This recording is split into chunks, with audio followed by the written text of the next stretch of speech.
Daniel Wright, an exhausted single father, just wanted to get through dinner and go home to his daughter. But when a woman approached his table, he thought she had the wrong seat. Minutes later, Daniel realized a truth that made his heart sink. She wasn't just the blind date his sister had arranged. She was also the coworker he argued with every single day at work. One forced dinner, one unavoidable hour, and one truth that could change both their lives. Daniel Wright's left eye twitched as he turned into the parking lot of Bella Notte Bistro. The lights of the restaurant cast a warm glow against the evening drizzle, promising romance and intimate conversations, neither of which he had energy for tonight. He sat in his truck for a moment, watching raindrops race down the windshield. His shift at Northeast Logistics Center had run 2 hours late because someone he suspected it was Sophia Nguyen from Quality Control had flagged an entire shipment for reinspection. Again, the woman had a talent for making his job harder, always citing some regulation, never considering that real people with real deadlines depended on those shipments moving on time. His phone buzzed. Emily, his younger sister. Daniel rubbed his face. He'd told Emily 100 times he wasn't ready to date. 7-year-old Lily was his priority, and between work and being a single father, he barely had time to sleep, let alone navigate the minefield of modern dating. But Emily had worn him down with relentless optimism, and his mother had joined the campaign. 1 hour, he muttered, checking his reflection in the rearview mirror. His hair was still damp from rain during lunch. The dark circles under his eyes told the story of too many sleepless nights comforting Lily after nightmares, too many mornings packing school lunches at dawn. He looked exactly like what he was. A 34-year-old man running on fumes. He stepped out into the cool April evening. The restaurant sat on a corner in downtown, its brick exterior wrapped in climbing ivy that glistened with rain. Through tall windows, he could see couples leaning toward each other over candlelit tables, their faces soft with affection or possibility. The sight made something in his chest tighten, not longing, exactly, but a dull ache for something he'd once had and lost. Inside, warmth hit him immediately. The air smelled of garlic, fresh bread, and something tomato-based that made his stomach growl. He'd skipped lunch to handle the shipment crisis. A hostess with a bright smile approached. "Good evening. Do you have a reservation?" "Right." "Table for 2. She scanned her list. "Ah, yes. Your date called ahead. She's not here yet, but your table is ready. Right this way." Daniel followed her through the maze of tables, acutely aware of his work boots against the polished floor, his flannel shirt among the button-downs and blazers. The hostess led him to a corner table with a good view of the entrance and the street beyond. A single candle flickered in a glass holder, casting dancing shadows across the white tablecloth. "Your server will be right with you. Can I start you with some water?" "Please." She left, and Daniel sank into his chair with a quiet sigh. He pulled out his phone to look at his lock screen, a photo of Lily from last weekend at the park, gap-toothed and laughing, her dark curls wild around her face. That smile was worth every exhausted moment, every sacrifice. He set the phone face down and looked around. The restaurant was busier than expected for a Thursday night. To his left, an elderly couple ate in comfortable silence, sharing a tiramisu. To his right, a younger pair talked animatedly, their hands gesturing as they debated something with mock seriousness. Everyone seemed to belong here except him. A server appeared, filling his water glass. "Good evening, sir. My name is Marcus, and I'll be taking care of you tonight. Can I get you something from the bar while you wait?" "Just water for now, thanks." "Absolutely. Let me know if you change your mind." Daniel checked his watch. 7:03 p.m. Emily had told him the woman's name was Claire, that she was a teacher, loved hiking, and was really pretty, but in a natural way, not intimidating. He had no idea what that meant. His phone buzzed. Lily, texting from his mother's house. "Daddy, when you coming home?" He smiled, despite his fatigue, and typed back. "Late tonight, baby. Grandma's going to tuck you in. Be good. Love you." "Love you more," came the instant reply, followed by 3 heart emojis. The warmth in his chest pushed back against exhaustion.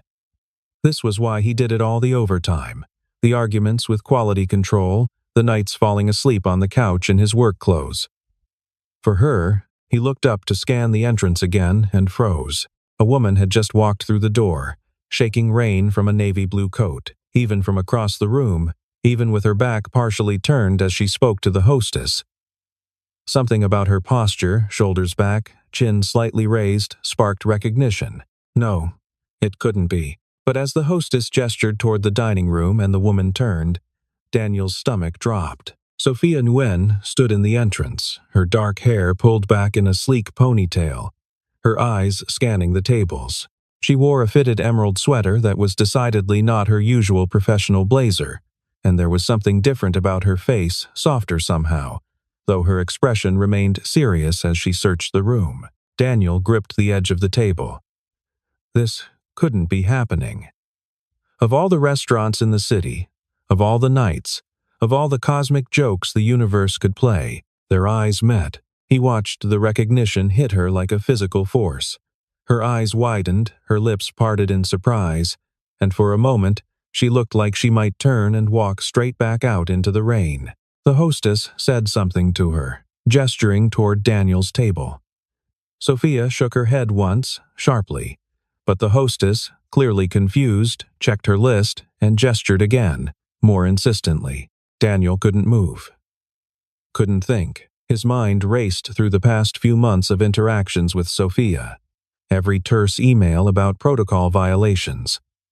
Every tense meeting where she'd questioned his decisions. Every time he'd walked away from a conversation with her, feeling like he'd been put through a professional wood chipper. Sophia walked toward his table with deliberate steps, someone approaching an execution. Her own or his, he wasn't sure. Her face had composed itself into that neutral mask she wore at work, but he could see the tension in her jaw, the way her hands clutched her small purse too tightly. She stopped at the edge of his table. For a long moment, neither of them spoke. "You've got to be kidding me," Daniel finally said, his voice low. Sophia's eyes flashed with something: anger, maybe, or disbelief. "This is Anna's idea of a perfect match." "Anna?" Sophia repeated, still standing at the edge of the table. "Anna Park? Your sister's best friend?" She said. She stopped, closing her eyes briefly. When she opened them again, her professional mask had cracked just enough to show genuine frustration beneath. "She told me I'd be meeting someone named Daniel who worked in logistics." She failed to mention it was Daniel Wright. "Emily," he said flatly. "My sister Emily. She set this up with your friend Anna." The pieces clicked together with an almost audible snap. Emily and Anna had been friends since college. They'd stayed close even after Anna moved to Seattle. And now, apparently, they'd decided to meddle in the most spectacular way possible. "They set us up," Sophia said, her voice carefully controlled, though Daniel could hear the edge beneath it. "On purpose. Looks like it." Marcus, the server, appeared with impeccable or perhaps unfortunate timing. "Ah, wonderful. Your party is complete. May I start you with some wine? We have an excellent Chianti that pairs beautifully with our pasta dishes." Sophia and Daniel both stared at him. Marcus's smile faltered. "Or perhaps a moment to look over the menu?" Actually, Sophia started. "We're fine," Daniel cut in, surprising himself. "Just water for her too, please." Marcus nodded and retreated with the speed of someone sensing danger. Sophia's eyes narrowed. "Don't make decisions for me." "I wasn't. I was buying us 30 seconds to figure out what we're doing here. What we're doing is leaving." Sophia turned, ready to walk away. Wait. Daniel didn't know why he said it. Maybe because exhaustion had finally broken something in him. Or maybe because walking out would mean admitting defeat to Emily's scheming. "Just hold on." Sophia turned back slowly. "Why? Why? So we can sit here and argue about warehouse protocols over breadsticks? So you can tell me again how my excessive quality standards are ruining your efficiency metrics?" "That shipment last month had mislabeled hazard codes," he shot back. "If those containers had been loaded wrong." "Exactly my point. if I hadn't caught it, but you did catch it. Along with 50 other violations that turned out to be paperwork typos. You flagged an entire week's worth of shipments because someone used the wrong date format. Sophia's hands, which had been gripping her purse, moved to her hips. The wrong date format can mean the difference between a shipment clearing customs or sitting in a warehouse for weeks, but I wouldn't expect someone from operations to understand that. Someone from operations. I've been doing this job for 8 years. I know exactly what. Excuse me. They both turned. The hostess stood a few feet away, her earlier bright smile replaced with professional concern. I'm sorry, but we've had a noise complaint from the table next to you. If you could keep your voices down, or if you'd prefer, we can move you to a more private area. Heat flooded Daniel's face. He glanced around and saw several nearby diners pointedly not looking at them, the universal sign of people who'd definitely been listening. The elderly couple from before had paused their tiramisu to watch the drama. We're leaving, Sophia said, quietly. Actually, Daniel heard himself say. We're staying. Sophia's head whipped toward him. What? He wasn't sure what possessed him. Maybe spite, maybe stubbornness, maybe just bone-deep exhaustion of being manipulated by well-meaning family. We're staying. We're going to sit down, order food, and get through this dinner like adults. Then we're going to go home and murder our respective matchmakers. I am not. 1 hour. He checked his watch. It's 7:15 now. We stay until 8:15. We eat something. We prove to Emily and Anna that their little scheme didn't work. And then we never speak of this again outside of work email. Sophia's jaw worked as she processed this. He could see the war happening behind her eyes, the desire to maintain dignity versus the desire to flee. Why would you want to stay? She finally asked. I can't stand the idea of my sister thinking she won, he said honestly. If I leave now, she'll just try again. And again. This way, I can tell her I gave it a shot. It was a disaster, and she needs to stay out of my love life permanently. Something flickered across Sophia's face, understanding, maybe, or recognition of a kindred frustration. She looked toward the door, then back at Daniel, then at the empty chair across from him. 1 hour, she said finally. 1 hour. She sat down stiffly, placing her purse on the chair beside her and smoothing her sweater. Daniel caught a whiff of her perfume, something subtle, jasmine maybe, and realized this was the closest he'd ever been to her outside of a tense meeting room. Marcus reappeared with water for Sophia, moving with the cautious efficiency of a bomb disposal expert. Ready to order, or would you like a few more minutes? Minutes, they said in unison. He left the menus and departed swiftly. Silence descended on the table, broken only by ambient noise of the restaurant clinking silverware. Murmured conversations, someone laughing at the bar. Daniel picked up his menu without really seeing it. Across from him, Sophia did the same. This is absurd, she muttered. Completely. Anna promised me. She stopped herself, pressing her lips together. Despite everything, Daniel's curiosity piqued. Promised you what? Sophia looked up from her menu, and for a moment, her professional armor slipped enough to show something raw beneath embarrassment. Maybe. Or hurt. That she wouldn't set me up with anyone from work. She knows I hate. Complications. Daniel understood that more than he wanted to admit. Emily promised me the same thing. Said it was someone who had nothing to do with my daily life. Yet here we are. Here we are. Sophia set down her menu. For the record, this isn't personal. At work, I mean. I'm not trying to make your job harder. Could have fooled me. I'm trying to do my job correctly. There's a difference. Daniel opened his mouth to argue, then closed it. He was too tired for this fight. And besides, wasn't that exactly what he'd told himself when he'd pushed back on her last quality hold? That he was just trying to do his job? Look, he said, we clearly aren't going to become friends tonight. But maybe we can call a truce for 1 hour. No shop talk. No arguments about shipping manifests or ISO standards. We eat, we fulfill our obligation to our meddling relatives, and we go home. Sophia studied him for a long moment. Then, surprisingly, she nodded. Truce. They picked up their menus again, this time actually reading them. Daniel scanned the pasta dishes, his stomach reminding him loudly that he'd skipped lunch. "The carbonara here is supposed to be good," Sophia said quietly. He looked up. "You've been here before?" "Once. For a work dinner last year." She paused. "The ravioli was good too, if you like ricotta." It was the most civil thing she'd ever said to him. Daniel nodded slowly. Marcus returned, somehow sensing the de-escalation. They ordered carbonara for Daniel, mushroom ravioli for Sophia, a bottle of sparkling water to share because the moment felt too fragile for alcohol. When the server left again, Sophia folded her hands on the table and looked at Daniel directly. "So, 1 hour, what do we talk about?" That was the question, wasn't it? They had 60 minutes to fill and a lifetime of antagonism to navigate around. "How about," he said carefully, "we start with why our friends thought this would be a good idea." Sophia's laugh was sharp and humorless. "Anna thinks I need to loosen up." Her words. "She's been on a mission to fix my life ever since her wedding last summer. Emily thinks I'm going to die alone and sad if I don't put myself out there more." He made air quotes. "Never mind that I'm perfectly fine." "Are you?"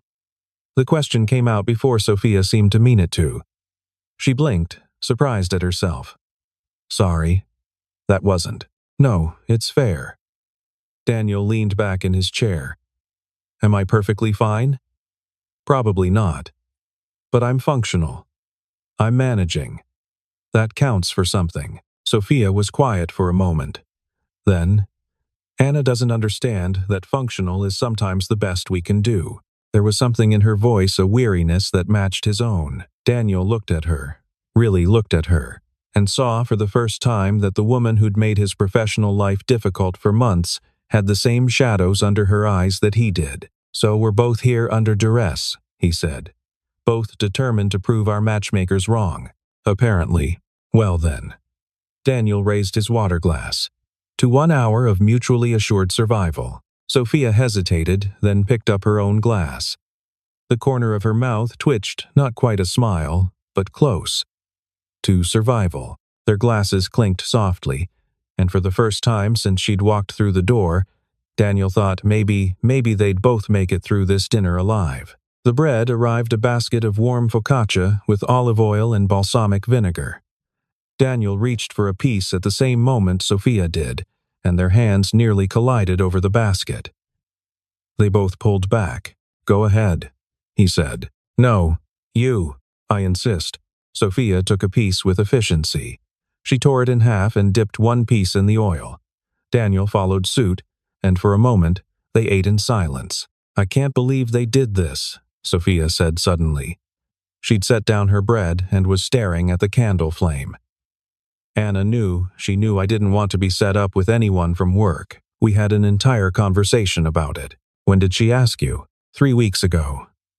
She called me out of the blue, all excited about this great guy she wanted me to meet. Said he was stable, hard-working, good with. She stopped abruptly, her jaw tightening. It doesn't matter what she said. The point is, she lied. Daniel processed that. 3 weeks ago, that would have been right around when Emily had started her campaign.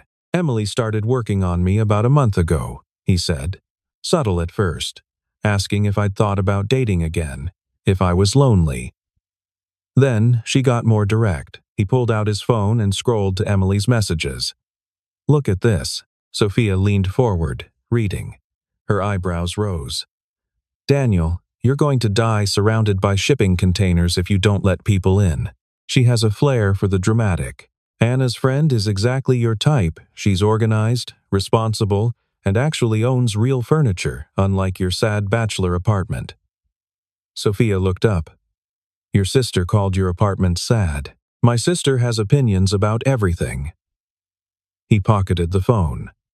"Let me guess, Anna had similar things to say about your life?" A flush crept across Sophia's cheeks. "She may have implied that I'm too focused on work, that I use rules and standards as a way to avoid emotional vulnerability." Ouch. "Yes. Well." Sophia took another piece of bread, tearing it with more force than necessary. Anna got married last July. Ever since then, she's decided everyone else needs to be in a relationship too. Never mind that some of us are perfectly content being single. Are you? The question hung between them. Sophia looked at him sharply, as if trying to determine whether it was a challenge or genuine curiosity. I'm focused, she said finally.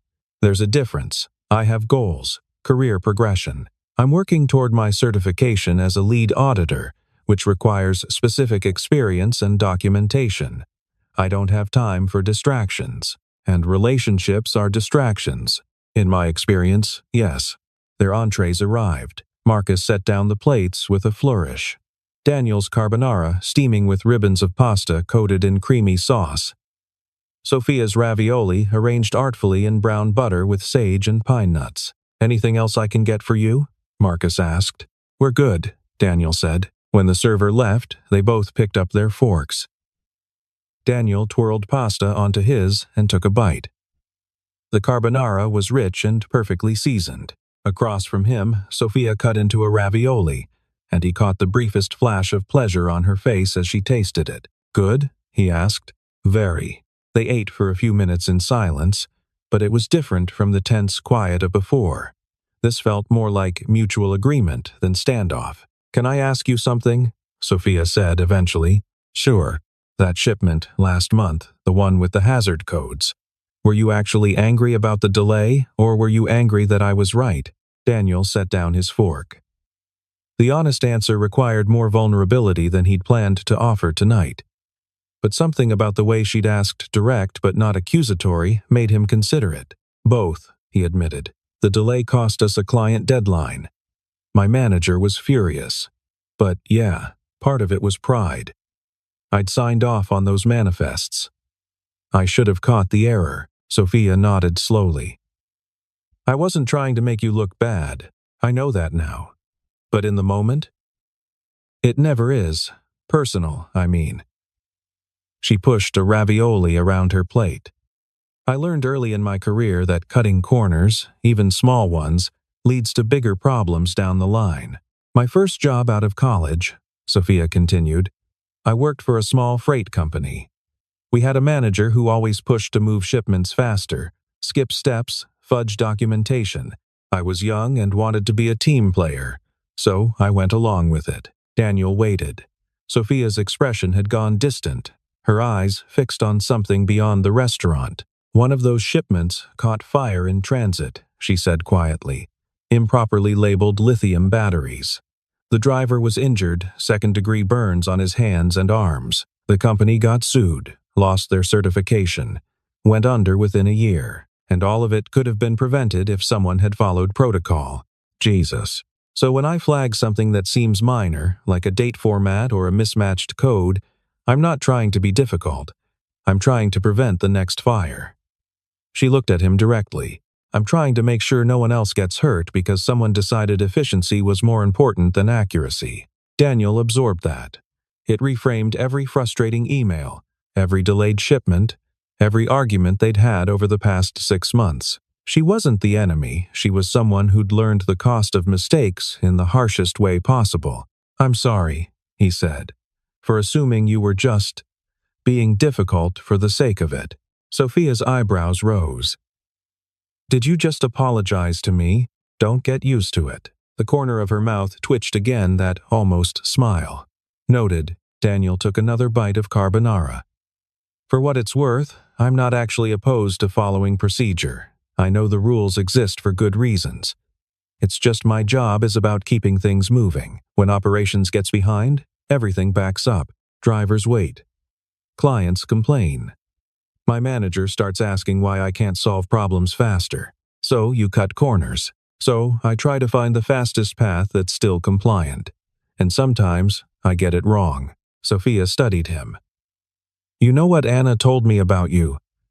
When she was trying to convince me to come tonight. What?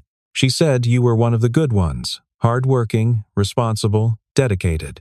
She said you'd been through a lot but hadn't let it make you bitter. Sophia paused. I thought she was exaggerating, but maybe she wasn't. Daniel felt heat creep up his neck. She doesn't know me that well. Emily must have told her things, They're close, aren't they? Too close. They probably planned this whole thing together. Oh, definitely. Sophia pulled out her own phone and scrolled to a message thread. She turned it so Daniel could see. Look at this. Daniel read, "So I have someone I want you to meet. Very responsible. Great family values. Works in logistics. Below that, you'll like him. He's a little rough around the edges, but in a good way. Real, honest." "Rough around the edges?" he said, slightly offended. "In a good way," Sophia reminded him. There was the almost smile again, though I'm not sure what that means. Probably that I showed up in work boots and flannel. I noticed. Should I be insulted? Depends. Are you insulted that I noticed, or insulted that I might judge you for it? Daniel considered. Both? Sophia actually smiled, a real one, brief but genuine. For what it's worth, I think the boots are fine. At least they're practical. High praise from someone who probably color codes her closet. I do, actually. By season and function. She saw his expression. Don't judge me. Wouldn't dream of it. They fell back into eating, but the atmosphere had shifted again. The walls between them weren't down, exactly, but they'd lowered enough that Daniel could see what might exist on the other side. His phone buzzed. Emily calling. He rejected it immediately. "Let me guess," Sophia said. "Checking in?" "Probably. She wants to know how it's going. Anna, too." Sophia showed him her own phone, which displayed several increasingly excited messages. "She's asking if we've ordered dessert yet. It's been 30 minutes. She's very invested in our happiness." Daniel snorted. "Is that what this is? Happiness?" I think the word she used was connection. Sophia set her phone face down with more force than necessary. She's going to be so disappointed. Emily's going to be unbearable. She'll want a full report. What are you going to tell her? Daniel thought about it. The truth? That we sat here, ate our food, didn't kill each other, and went our separate ways. She won't accept that. She'll have to. Sophia twirled her fork through the remaining sauce on her plate. We could tell them it was terrible. Really lean into it. Like what? I don't know. We could say you chewed with your mouth open, that I spent the whole time checking my phone, that we had nothing in common and couldn't wait to leave. But we'd be lying. The words came out before Daniel could think about them. Sophia looked up sharply. Would we? She asked quietly. Daniel met her eyes. They weren't quite as hard as they usually seemed at work. Or maybe he'd just never looked closely enough before. There were flecks of gold in the brown, he noticed, and fine lines at the corners that suggested she smiled more than he'd realized, just not at him. I guess not, he admitted. I mean, you haven't checked your phone once, and this food is actually pretty good, and you don't chew with your mouth open. Good to know I meet minimum standards. Sophia's smile was fuller this time. Don't push your luck. Marcus appeared to clear their plates. Any interest in dessert? We have a wonderful tiramisu, or our chocolate torte is very popular. Daniel looked at Sophia. Her expression was unreadable. Maybe just the check, he said. Actually, Sophia interrupted. She seemed to surprise herself. The tiramisu. We'll share. Marcus nodded and departed. Daniel raised an eyebrow. What happened to getting out of here as fast as possible? Sophia shrugged. It's good tiramisu, and we still have 20 minutes on our hour, so we're following through to the letter. I'm thorough. You know this about me. Daniel laughed, actually laughed. It felt strange, the sound unfamiliar in his own ears after weeks of stress and exhaustion. When was the last time he'd laughed at something that wasn't Lily's silly knock-knock jokes? What? Sophia asked. Nothing. Just, this is the weirdest night of my life. Mine too. The tiramisu arrived layers of coffee-soaked ladyfingers and mascarpone cream dusted with cocoa powder. Marcus set down 2 forks and left them to it. Daniel took a bite. The dessert was perfect sweet but not cloying, with just enough coffee to cut through the cream. Across from him, Sophia did the same, and that flash of pleasure crossed her face again. Good? He asked. Very good. They ate in comfortable silence. the earlier tension now completely dissipated. Daniel found himself relaxing in a way he hadn't expected to tonight or possibly in the past several months. "Can I ask you something personal?" Sophia said. "How personal?" "Emily mentioned you had a daughter." Daniel's defenses snapped back into place immediately. "She did? Just in passing. Anna told me." Sophia must have seen something in his face because she added quickly, "I'm not going to ask anything inappropriate. I was just curious about, well, how you manage it, the work-life balance thing. I struggle with that and I don't even have kids." Daniel relaxed slightly. "Balance is a generous word for what I do. It's more like controlled chaos. But you make it work. Most days. Some days I'm pretty sure I'm failing at everything simultaneously. I doubt that. You don't know me well enough to doubt it." Sophia set down her fork. "I know you've never missed a deadline at work. I know you stay late when there are problems. I know the warehouse staff actually like you, which is rare for management. That counts for something." Daniel felt uncomfortable warmth. "Yeah, well, the warehouse guys don't see me burning chicken nuggets at 2 in the morning because I forgot to set a timer. You make your daughter dinner at 2 in the morning? Sometimes she has nightmares. Food helps her calm down." He paused. That was probably too much information. "No," Sophia said quietly. "It wasn't." They finished the tiramisu. Daniel checked his watch. 8:17. They'd exceeded their hour by 2 minutes. "I should probably go," he said. "Early morning tomorrow. And I need to pick up Lily from my mom's." Of course, Marcus brought the check. Daniel reached for it, but Sophia's hand got there first. "We'll split it," she said firmly. "I don't mind. We're splitting it." He knew better than to argue. They divided the bill down to the dollar. As they waited for Marcus to process payment, Sophia said, "This was strange. Very strange. But not terrible." "No," Daniel agreed. "Not terrible. Should we tell them that?"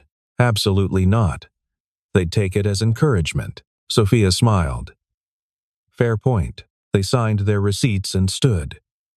Daniel grabbed his jacket, and Sophia collected her purse. As they walked toward the exit, Daniel was acutely aware of the small space between them, of how different this departure felt from what he'd imagined. Outside, the rain had stopped, leaving the sidewalks gleaming under streetlights. The air smelled clean and cool. "I'm parked that way," Daniel said, gesturing left. "I'm right here." Sophia pointed to a silver sedan at a meter directly in front of the restaurant. "Of course you are. Efficient to the end. It's a gift." They stood there awkwardly for a moment, neither quite sure how to end this. A handshake felt too formal. A hug felt too intimate. They settled for an uncomfortable half-wave. "So," Daniel said. "Monday at work?" "Monday at work," Sophia confirmed. "Back to our regularly scheduled antagonism, maybe with slightly less animosity." "Maybe." Sophia unlocked her car, then paused with her hand on the door handle. "Daniel? Yeah? Thanks for staying. For the hour, I mean. You didn't have to. Neither did you." "No, but I'm glad we did." Before he could respond, she got into her car and started the engine. Daniel watched her pull away from the curb and disappear down the street, her taillights blinking once at the stop sign before she turned and was gone. He stood there for a moment longer, processing. Then he pulled out his phone and saw 17 messages from Emily, each more excited than the last. He typed, "Date happened. Food was good. Don't ever do this again." Then he turned toward his truck, feeling lighter somehow despite the exhaustion still weighing on his shoulders. 3 weeks later, Daniel stood at the Northeast Logistics Center break room coffee machine when someone stepped up beside him. "Morning," Sophia said. "Morning." He poured his coffee. "Henderson shipment cleared yesterday. Thanks for the quick turnaround.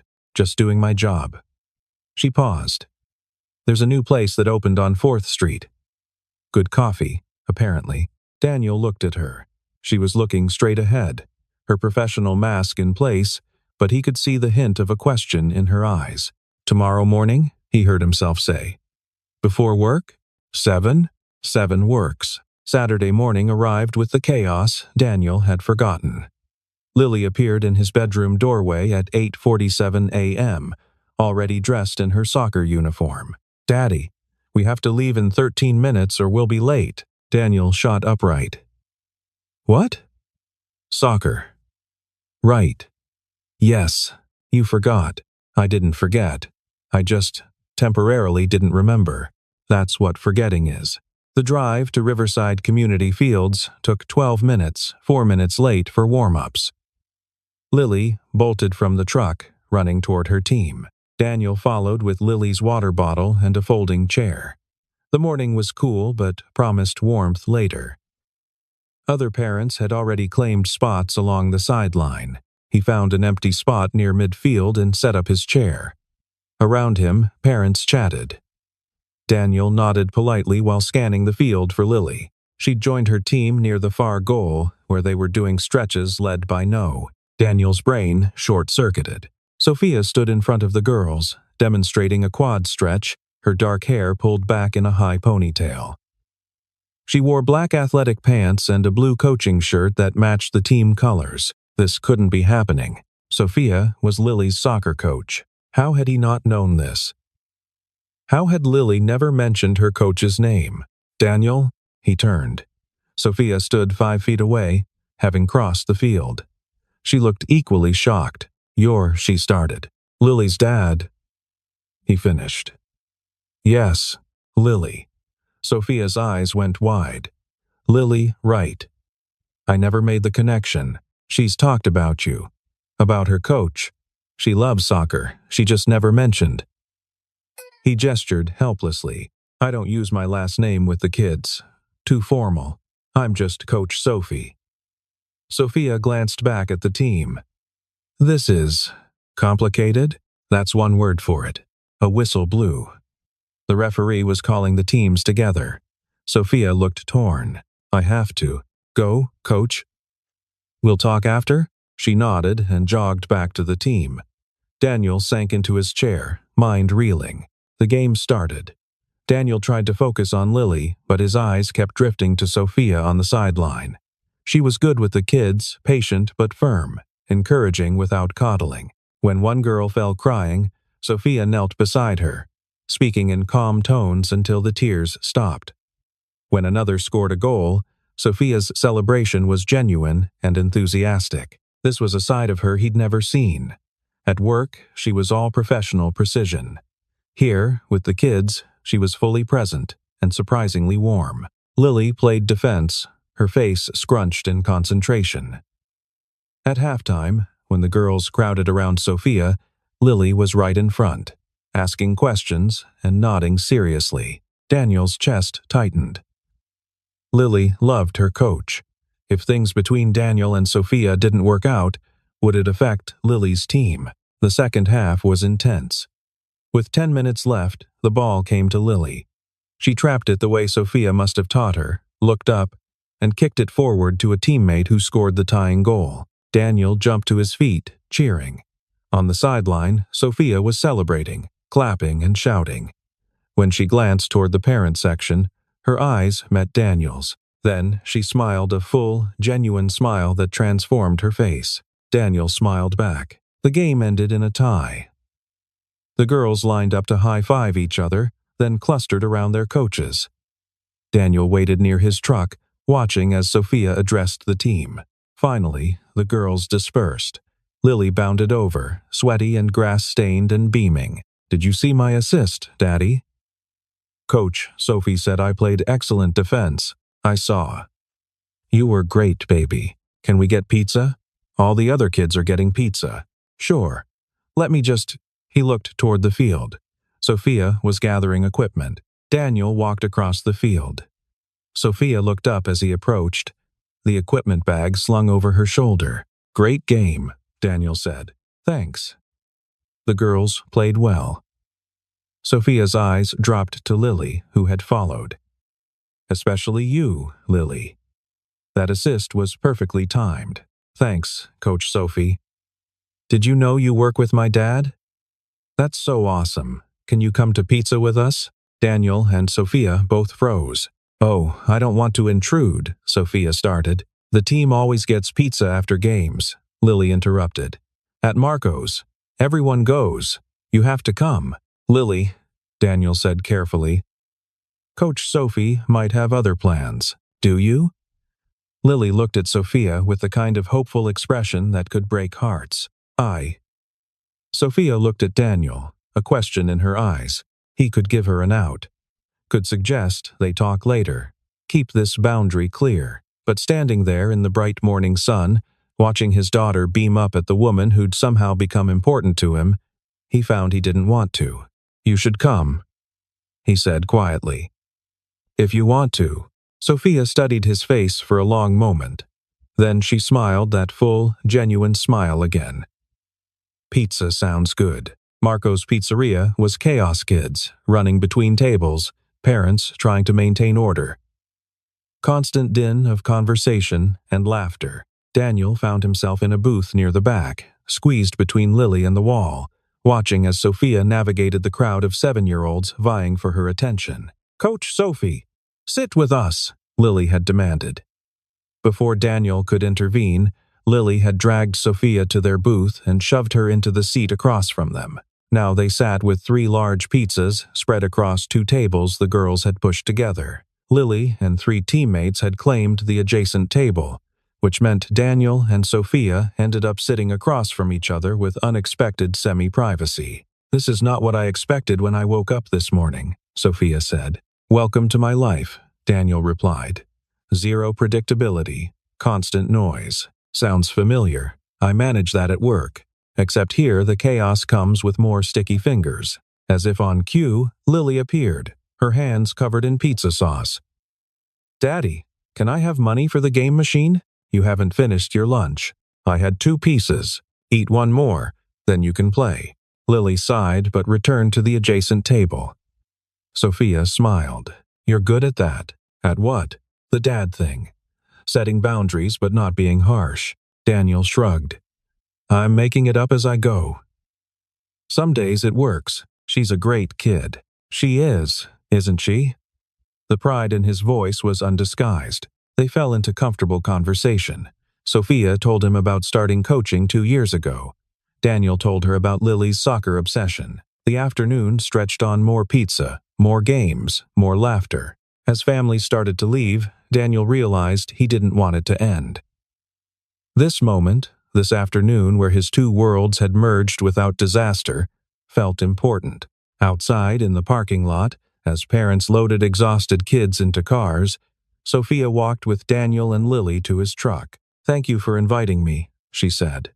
Thank you for coming. They stood in the late afternoon sun, the parking lot emptying around them. So, Sophia said. Monday, coffee at 7. I'll be there. And maybe. Daniel smiled. I'd like that. Lily called from the truck. Daddy, I'm tired. Coming, baby. See you Monday. He watched her walk to her car, feeling something he hadn't felt in 3 years. Hope. Real hope that maybe there was room in his carefully controlled life for something good. As he drove home, Lily stirred in her car seat. Daddy? Yeah, baby? I like Coach Sophie. I do too. Is she your friend? Daniel thought about the past 3 weeks, the coffee meetings, the conversations, the way she'd fit into his chaotic life. Yeah, I think she is. Good. Lily yawned. You smile more now.